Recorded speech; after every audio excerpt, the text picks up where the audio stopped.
ఇవాళ విజయనగరం జిల్లాలో పర్యటించనున్నారు ఏపీ సీఎం చంద్రబాబు. దత్తిరాజేరు మండలం దత్తి గ్రామంలో ఆయన లబ్ధిదారులకు ఎన్టీఆర్ భరోసా సామాజిక పింఛన్లని పంపిణీ చేయనున్నారు. స్వయంగా 4 ఇళ్లని సందర్శించి లబ్ధిదారులకు సీఎం చంద్రబాబు పెన్షన్లు అందజేయనున్నారు. అంతేకాదు లబ్ధిదారులతో సీఎం నేరుగా మాట్లాడనున్నారు.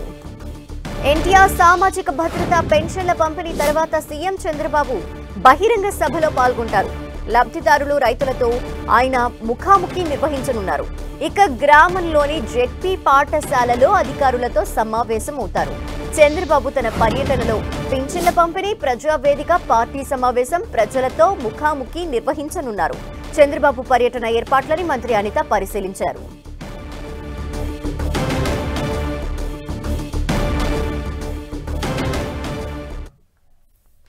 ఇక విజయనగరం జిల్లాలో పింఛన్ల పంపిణీ కార్యక్రమంలో సీఎం చంద్రబాబు పాల్గొనబోతున్నారు. మరి కాసేపట్లో దీనికి సంబంధించిన డీటెయిల్స్ మా ప్రతినిధి విజయ్ చంద్రన్ అందిస్తారు. విజయ్ చంద్రన్. సీఎం చంద్రబాబు నాయుడు ప్రతి నెల కూడాను ఏదో ఒక జిల్లాకు వెళ్లి పెన్షన్ల పంపిణీ కార్యక్రమంలో స్వయంగా పాల్గొంటూ ప్రభుత్వం ఎంత మేరకు ఈ పెన్షన్ల పంపిణీ చేస్తా ఉంది, పెన్షన్లతో ఎంతవరకు ఏదైతే లబ్ధిదారులకు మేలు జరుగుతోంది, వీటన్నిటిని కూడా విశదీకరించే కార్యక్రమం ప్రతి నెల 1వ తేదీన పెట్టుకోవడం జరుగుతుంది. ఇందులో భాగంగానే ఈ రోజు విజయనగరం జిల్లాలో ఆయన పర్యటించనున్నారు. ఈ పర్యటనలో భాగంగా చంద్రబాబు నాయుడు ఒకవైపు ఈ ప్రభుత్వ కార్యక్రమంతో పాటు పార్టీ కార్యక్రమాలు కూడా చూసుకున్నారు. అంతేకాకుండా అధికారులతో కూడా సమావేశంలో జిల్లాలో ఉన్నటువంటి సమస్యలను వాటన్నిటిని కూడా తెలుసుకున్నారు. ఎప్పటికప్పుడు ప్రతి నెల ఈ జిల్లాకు వెళ్లడంతో పాటు ఆయా అధికార కార్యక్రమాలు కూడా చూసుకుంటూ టైం వేస్ట్ కాకుండా చంద్రబాబు నాయుడు ముందుకెళ్లడం మనం చూస్తాం.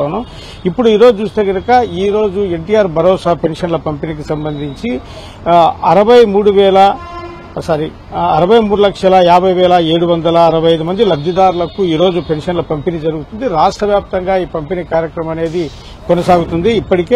ఇప్పుడు ఈ పంపిణీ కార్యక్రమంలో 2,745.05 కోట్ల రూపాయలు విడుదల చేయడం జరిగింది. ప్రతి నెల ఈ మేరకు విడుదల చేయడమే కాకుండా కొత్తగా మంజూరైనటువంటి 10,578 మంది స్పౌజ్ పెన్షన్లకు కూడా ఈసారి కొత్తగా అంటే ఎవరైతే కనుక స్పౌజ్ పెన్షన్లు ఉన్నారో వారికి ఈసారి ఇవ్వడం జరిగింది. ఈ స్పౌజ్ పెన్షన్లకు అదనంగా 4.23 కోట్ల రూపాయలు అదనంగా ప్రభుత్వం విడుదల చేయడం జరిగింది.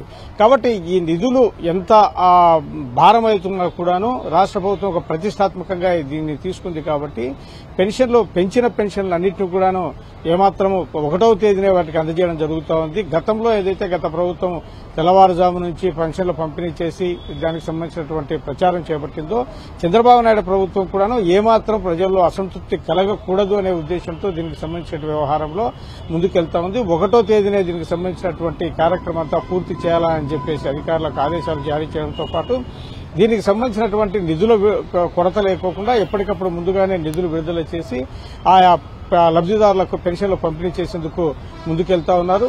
ఇందులో భాగంగా చంద్రబాబు నాయుడు ఈ రోజు విజయనగరం జిల్లాలో పర్యటించి అక్కడ కొంతమంది లబ్ధిదారులతో కూడా స్వయంగా తాను వాళ్ళ ఇళ్ల దగ్గరికి వెళ్లి మాట్లాడడం జరుగుతుంది. ఒక 4 లబ్ధిదారులను ఇప్పటికే అధికారులు ఎంపిక చేయడం జరిగింది. వారి వద్దకు వెళ్లి చంద్రబాబు నాయుడు ఈ పెన్షన్ల పంపిణీ ఎలా ఉంది, వారి యొక్క ఏదైనా లోటుపాట్లు ఏమైనా ఉన్నాయా, వాటి సంతృప్తి ఏ విధంగా ఉంది, వీటన్నిటి కూడా స్వయంగా అడిగి తెలుసుకున్నారు. తదనంతరము ఆయన ఈ పెన్షన్ల పంపిణీ కార్యక్రమం మీద బహిరంగ సభలో మాట్లాడనున్నారు. Okay, thank you Vijay Chandran.